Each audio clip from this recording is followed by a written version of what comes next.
우리가 여호와를 알자. 힘써 여호와를 알자. 그의 나타나심은 새벽빛같이 어김없나니 비와 같이 땅을 적시는 늦은 비와 같이 우리에게 임하시리라. 샬롬, 똘똘한 집사 될까 유집사입니다. 이 시간에는 하나님 존재의 논증을 통해 하나님을 알고자 했던 역사적으로 위대한 분들의 생각을 들여다보기로 하겠습니다.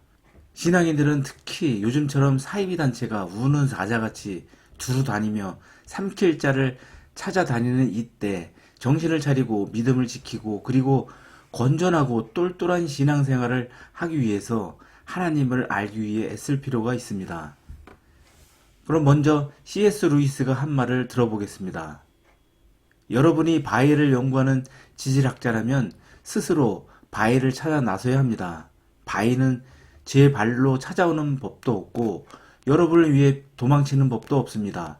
주도권은 전적으로 여러분에게 있습니다. 바위는 여러분을 도울 수도 없고 방해할 수도 없습니다. 그러나 여러분이 동물학자로서 자연 서식지에 사는 야생동물의 사진을 찍고자 한다고 합시다.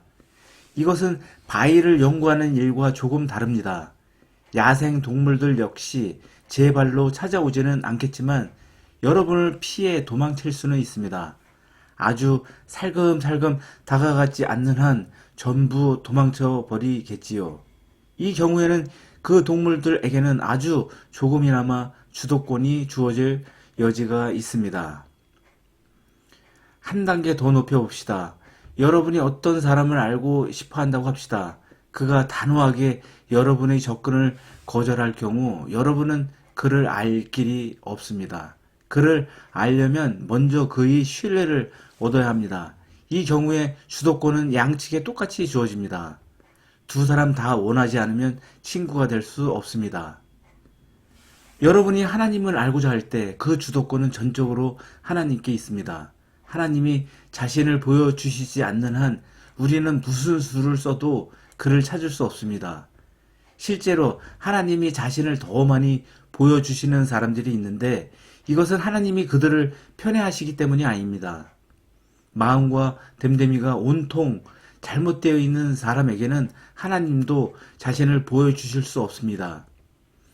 햇빛은 편애라는 것을 할 수 없음에도 불구하고 깨끗한 거울에 비치는 밝기만큼 더러운 거울에 환히 비칠 수 없는 것과 같습니다.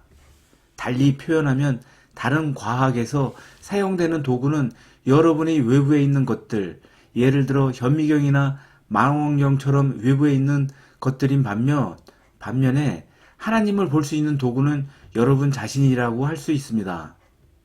사람의 자아가 깨끗하고 밝지 못하면 하나님의 모습 또한 더러운 망원경 렌즈로 보는 달처럼 흐려 보일 수밖에 없습니다.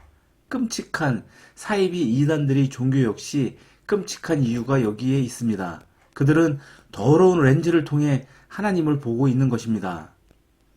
하나님은 참다운 사람에게만 자신을 있는 모습 그대로 보여주실 수 있습니다. 여기에서 참다운 사람이란 단순히 선한 개인들을 가리키는 말이 아니라 한 몸 안에 연합되어 서로 사랑하고 서로 도우며 서로에게 하나님을 보여주는 사람들을 가리키는 말입니다. 다음은 아리스토텔레스, 토마스 아퀴나스, 데카르트, 칸트, 파스칼이 하나님의 존재를 변증한 내용을 알아보겠습니다. 아리스토텔레스의 움직이지 않는 운동자. 아리스토텔레스는 세상의 모든 것이 움직이고 있지만 이 운동은 무한히 계속될 수 없다고 믿었습니다. 따라서 운동의 첫 번째 원인, 즉 스스로 움직이지 않으면서 모든 운동을 시작하는 무동력 운동자가 있어야 합니다. 그는 이 움직이지 않는 운동자가 바로 세상의 모든 운동과 변화의 근원인 신, 즉 하나님이라고 주장했습니다. 즉 신은 세상에서 일어나는 모든 일의 궁극적인 원인이지만 그 자체가 다른 어떤 것에 의해 유발되는 것은 아니라는 것입니다. 토마스 아퀴나스의 5가지 방법. 토마스 아퀴나스는 하나님의 존재에 대한 5가지 논증을 전개했는데 각 논증은 세계의 다양한 측면에 기초하고 있습니다. 첫째, 3가지 논증은 우주론적 논증의 한 버전으로 첫 번째 원인 또는 필연적 존재의 존재를 증명하려는 시도입니다. 첫 번째 논증은 존재하는 모든 것에는 원인이 있으므로 모든 것의 첫 번째 원인, 즉 하나님이 있어야 한다고 말합니다.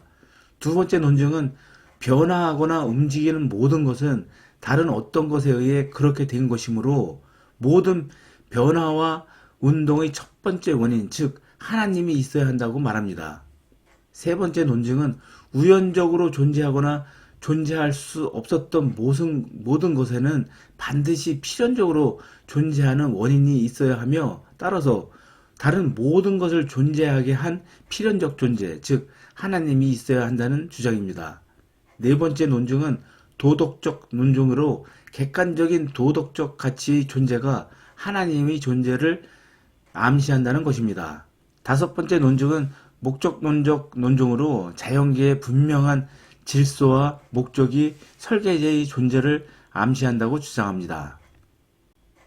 데카르트의 존재론적 논증. 신의 존재에 대한 데카르트의 논증은 완전하고 무한한 존재로서의 신이라는 개념에 기초합니다.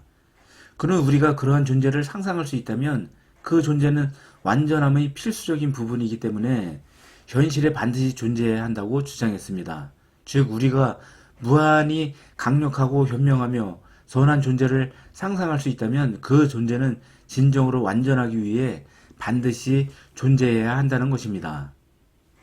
칸트의 전통적 증명에 대한 비판. 칸트는 하나님의 존재에 대한 전통적인 증명에 회의적이었으며 증명할 수 없는 가정에 의존하거나 초월적인 실체에 인간의 범주를 적용하려고 시도한다고 주장했습니다. 그는 하나님에 대한 믿음은 궁극적으로 이성이 아니라 신앙의 문제이며 이성을 통해 하나님의 존재나 본질을 증명하려는 시도는 본질적으로 한계가 있다고 믿었습니다. 즉, 그는 인간의 유한한 이성으로 무한하고 초월적인 하나님의 존재를 증명할 수 없으며 하나님에 대한 믿음은 궁극적으로 개인적인 확신과 믿음의 문제라고 믿었습니다. 파스칼의 내기. 파스칼의 주장은 영원한 행복이라는 잠재적 보상이 믿음의 잠재적 비용을 능가하기 때문에 믿지 않는 것보다 하나님을 믿는 것이 더 합리적이라는 것을 시사합니다. 파스칼은 하나님의 존재를 확신하지 못하더라도 하나님이 존재하는 것처럼 행동하고 선한 삶을 살기 위해 노력하는 것이 자신에게 가장 이익이 된다고 주장했습니다. 즉, 하나님이 존재할 가능성이 있고 하나님을 믿는 것이 영원한 행복으로 이어진다면 하나님의 존재를 확신하지 못하더라도 하나님을 믿고 선한 삶을 살기 위해 노력하는 것이 합리적이라는 것입니다. 감사합니다. 이상 똘똘한 집사 될까 유지수사였습니다. God bless you.